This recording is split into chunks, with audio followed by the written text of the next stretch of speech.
A dog day. 7 a.m. Woke up feeling rather below par, owing to disturbed rest. Hardly enough energy to stretch myself. In the middle of the night, a strange man came in by the kitchen window, very quietly, with a bag. I chummed up to him at once. He was nice to me, and I was nice to him. He got me down a piece of meat that I could not reach myself. While I was engaged on this, he took a whole lot of silver things and put them into the bag. Then, as he was leaving, the brute, I believe, now it was an accident, trod on my toe, making me yelp with pain. I bit him heartily, and he dropped his bag and scurried off through the window again. My yelping soon woke up the whole house, and in a very short time old Mr. Brown and young Mr. Brown appear. They at once spot the bag of silver. They then declare I have saved the house, and make no end of fuss with me. I am a hero. Later on, Miss Brown came down and fondled me lots, and kissed me, and tied a piece of pink ribbon round my neck, and made me look a fool. What's the good of ribbon? I should like to know. It's the most beastly tasting stuff there ever was. 8:30. Ate breakfast with difficulty. Have no appetite. 8:35. Ate kitten's breakfast. 8:36. An affair with the cat, the kitten's mother. But I soon leave her, as the coward does not fight fair, using claws. 9 o'clock. Washed by Mary. A hateful business.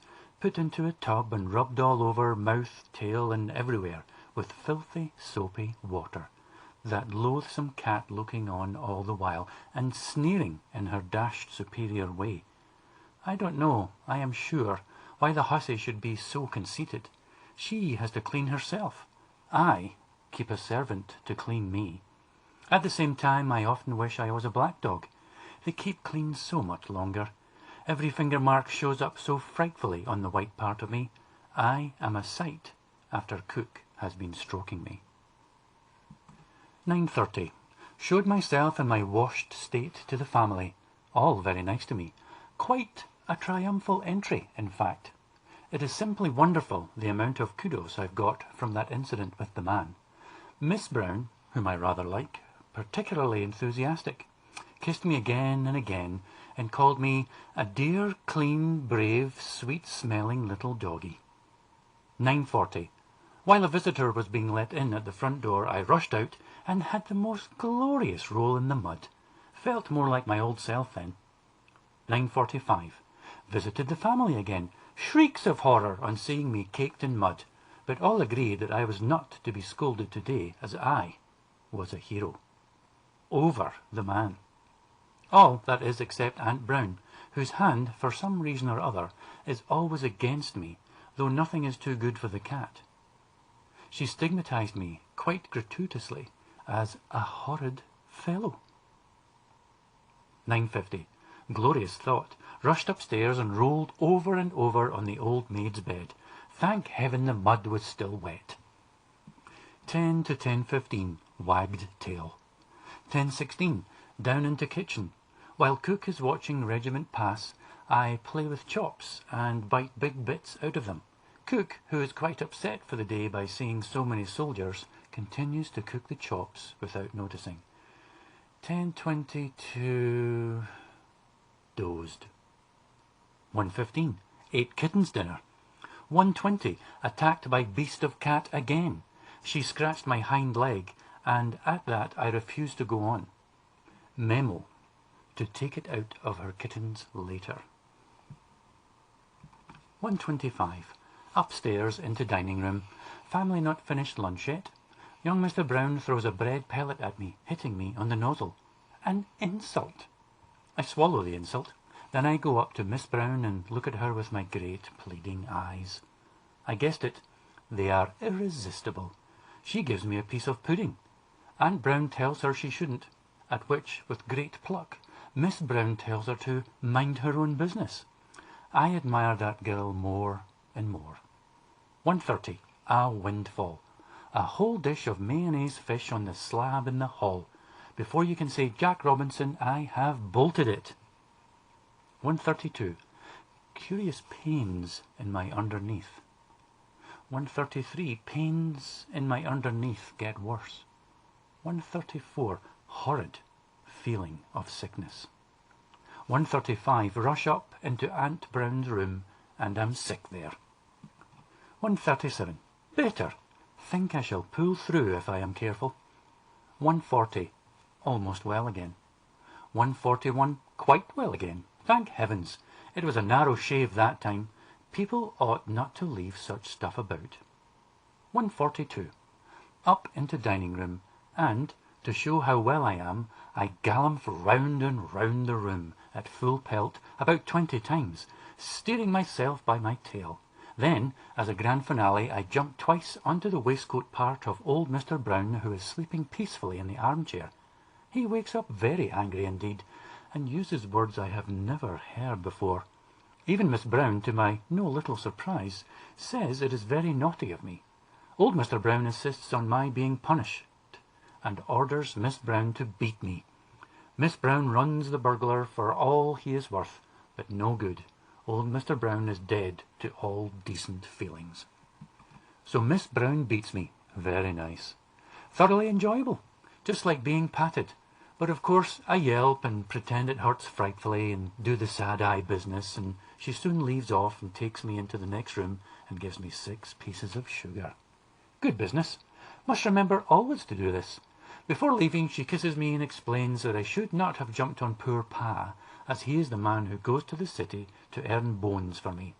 Something in that, perhaps. Nice girl. 2 o'clock to 3:15, attempt to kill fur rug in back room. No good. 3:15 to 3:45, sulked. 3:46, small boy comes in and strokes me. I snap at him. I will not be everyone's plaything. 3:47 to 4 o'clock, another attempt to kill rug. Would have done it this time had not that hideous Aunt Brown come in and interfered. I did not say anything, but gave her such a look, as much as to say, I'll do for you one day. I think she understood. 4 o'clock to 5:15, slept. 5:15, awakened by bad attack of eczema. 5:20 to 5:30, slept again. 5:30, awakened again by eczema, caught one. 5:30 to 6 o'clock, frightened canary by staring greedily at it. 6 o'clock, visited kitchen folk, boned some bones. 6:15, stalked a kitten in kitchen passage. The other little cowards ran away. 6:20, things are looking brighter. Helped mouse escape from cat. 6:30, upstairs, past the drawing room, door of old Mrs. Brown's bedroom open invitingly. I entered. Never been in before. Nothing much worth having. Ate a few flowers out of a bonnet. Beastly. Then into Miss Brown's room. Very tidy when I entered. Discovered there packet labelled High Class Pure Confectionery. Not bad. Pretty room. 7 o'clock. Down to supper. Ate it, but without much relish. I am off my feet today. 7:15. Ate kitten supper, but I do wish they would not give them that eternal fish. I am getting sick of it. 7:16. Sick of it in the garden. 7:25. Nasty feeling of lassitude comes over me with loss of all initiative, so I decide to take things quietly and lie down by the kitchen fire. Sometimes I think that I am not the dog that I was. 8 o'clock. Hooray! Appetite returning. 8:01. Ravenous. 8:02. Have one of the nicest pieces of coal I have ever come across. 8:05. Nose around the kitchen floor and glean a bit of onion, an imitation tortoiseshell comb, a shrimp almost entire, an abominably stale chunk of bread, and about half a yard of capital string. After coal, I think I like string best. The family have noticed what a lot of this I stow away, and it was not a bad idea of young Mr. Brown's the other day, that if I had the end of a piece of string always hanging from my mouth, they could use me as a string box, though it is scarcely a matter for joking about. Still, it made me laugh. 8:30. If one had to rely on other people, one might starve. Fortunately, in the hall I happen on the treacle pudding, and I get first look in, lap up the treacle, and leave the suet for the family. A1. 8:40. Down into the kitchen again, sit by the fire, and pretend I don't know what treacle is like.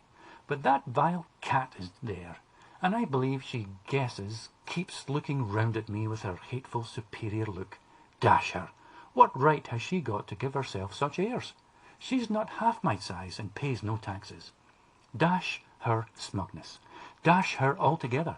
The sight of her maddens me, and when her back is turned I rush at her and bite her. The crafty coward wags her tail, pretending she likes it. So I do it again, and then she rounds on me and scratches my paw viciously, drawing blood and making me howl with pain. This brings Miss Brown down in a hurry. She kisses me, tells the cat she is a naughty cat, I'd have killed her for it, gives me some sugar, and wraps the paw up in a bread poultice. Lord, how that girl loves me. 9 o'clock. Ate the bread poultice. 9:15. Begin to get sleepy. 9:15 to 10 o'clock. Dozed. 10 o'clock. Led to kennel. 10:15. Lights out. Thus ends another derned dull day.